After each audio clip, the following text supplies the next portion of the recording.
নমস্কার বন্ধুরা, আর কুকিং চ্যানেলে আপনাদের সবাইকে স্বাগত। আজকে নিয়ে হাজির হয়ে গেলাম দারুণ টেস্টি, দারুণ মুখরোচক একটা পকোড়া রেসিপি নিয়ে।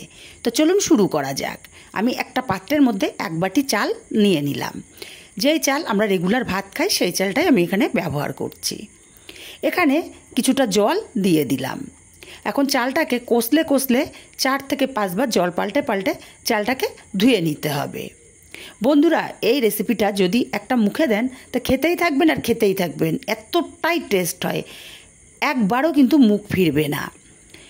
4-5 বার জল পাল্টে ধুয়ে নিয়ে গরম জল দিয়ে 2 ঘন্টা চালটাকে ভিজিয়ে রেখেছিলাম। চালটা এখন বেশ নরম হয়ে গেছে। দেখুন, হাত দিয়ে চাপ দিলে চালটা যদি গুঁড়ো হয়ে যায়, দেখুন এভাবে মুঠো করছে চালটা গুঁড়ো হয়ে যাচ্ছে, তাহলে বুঝতে হবে চালটা খুব সুন্দর মতো ভিজে গেছে।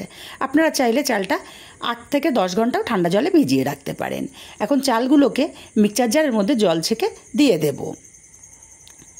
বন্ধুরা, আপনারা চাল ভিজিয়ে না করতে চাইলেও কিন্তু চালের গুঁড়ো দিয়েও করতে পারেন। অল্প জল দিয়ে মিহি করে পেস্ট রেডি করে নিয়ে আলাদা পাত্রে নিয়ে নিলাম। আমার একবারে হচ্ছিল না, তাই দুবারে পেস্ট করে নিয়েছি।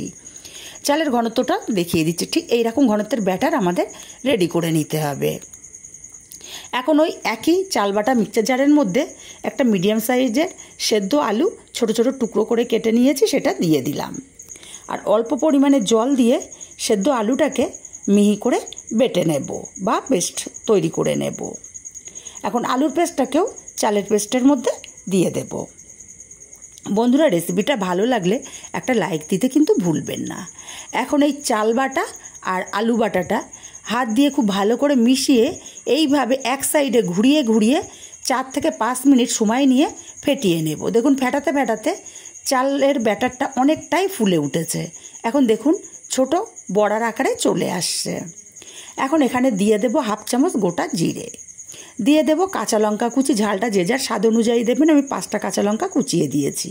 আর 1 মুঠো পরিমাণে ধনেপাতা কুচি দিলাম আর স্বাদ মতো লবণ দিলাম। এই রেসিপিটাতে কিন্তু কোনো খাবার সোডা বা ইনো কোনো কিছুই ব্যবহার করতে হবে না। সব কিছু খুব ভালো করে মিশিয়ে নিয়েছি, সুন্দর মতো পকোড়া শেপ চলে আসছে। আপনাদের ব্যাটারটা যদি নরম হয়ে যায় তাহলে অল্প করে চালের গুঁড়ো মিশিয়ে নিতে পারেন। কড়াইতে তেল খুব ভালো করে গরম করে নিয়ে তারপর ছোট ছোট করে পকোড়া এখানে দিয়ে দেব। আর দেখুন, পকোড়াগুলো দেওয়ার সঙ্গে সঙ্গেই তেলের ওপরে ভেসে উঠছে। তেলটা কিন্তু খুব ভালো করে গরম করে তারপরে এখানে পকোড়াগুলো দিতে হবে।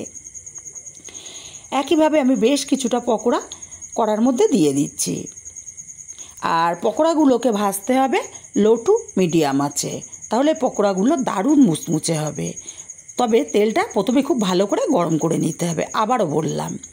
এবার পকোড়াগুলোকে উল্টে পাল্টে সুন্দর গোল্ডেন কালার করে ভেজে নিতে হবে। আর পকোড়াগুলো প্রথমে যদি জোড়া লেগে যায়, এভাবে নাড়াচাড়া করলে কিন্তু ছাড়িয়ে যাবে। দেখুন, পকোড়াগুলো সুন্দর কালার করে ভেজে আমি উঠিয়ে নিচ্ছি। আর একইভাবে সব পকোড়াগুলো আমি ভেজে নেব। পকোড়াগুলোকে নামিয়ে নিলাম আর একইভাবে সব পকোড়াগুলো ভেজে রেডি করে নিয়েছি। রেসিপিটা কেমন লাগলো কমেন্ট করে জানাতে ভুলবেন না। ভালো লাগলে কাছের আত্মীয় স্বজন বন্ধু বান্ধবের কাছে শেয়ার করতে ভুলবেন না।